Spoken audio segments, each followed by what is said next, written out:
He hated me before he even knew my name. Or maybe it was the other way around. I hated what he represented. Power, arrogance, untouchable wealth.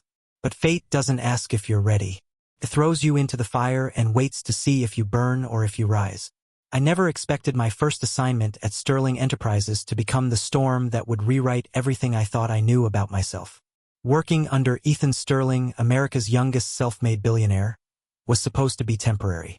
My plan was simple. Get in, fix what needed fixing, get out and collect my check. Nothing personal. No strings. But Ethan Sterling was not a man you could stand next to without being pulled into his orbit.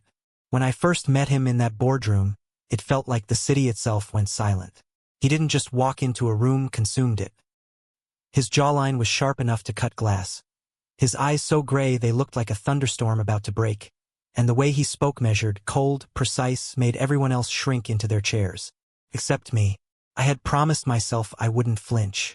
"You're the consultant they sent me?" he said, looking me up and down like I was a rookie firefighter showing up to an inferno.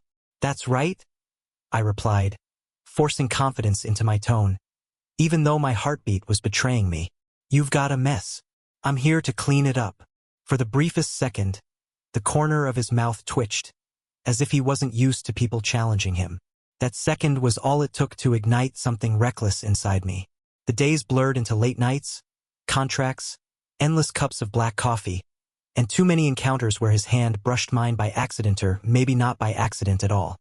Ethan Sterling was merciless in business, but in the quiet moments, when we were the last two left in his office overlooking Manhattan, he was someone else entirely. His mask slipped.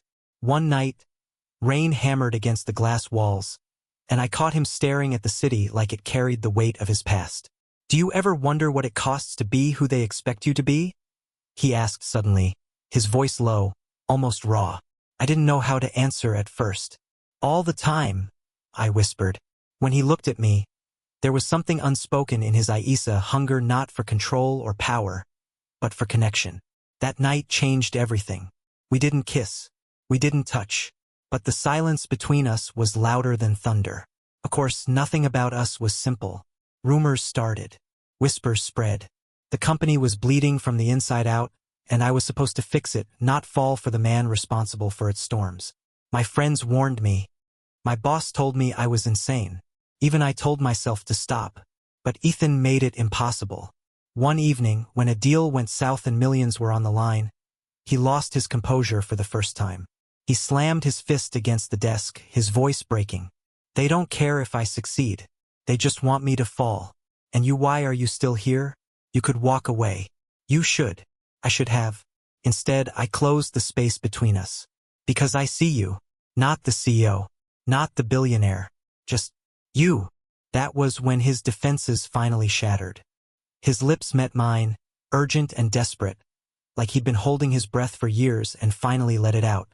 My hands tangled in his hair, his arms pulled me against him, and for once, the world didn't feel so cold.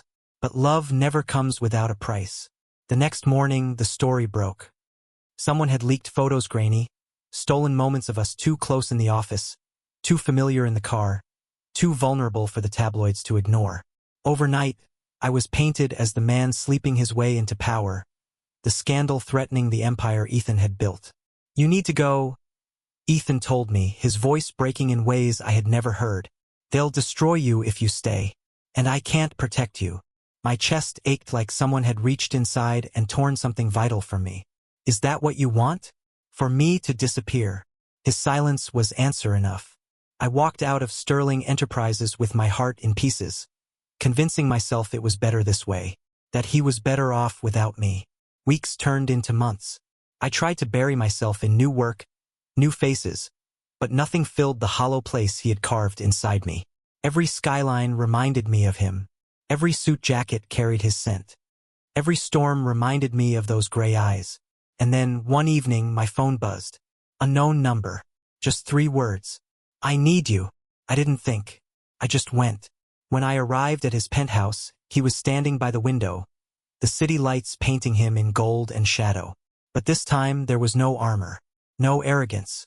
Just Ethan, tired, vulnerable, human.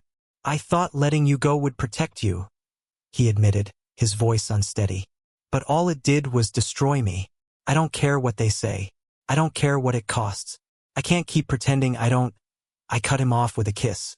A kiss that wasn't desperate this time, but certain.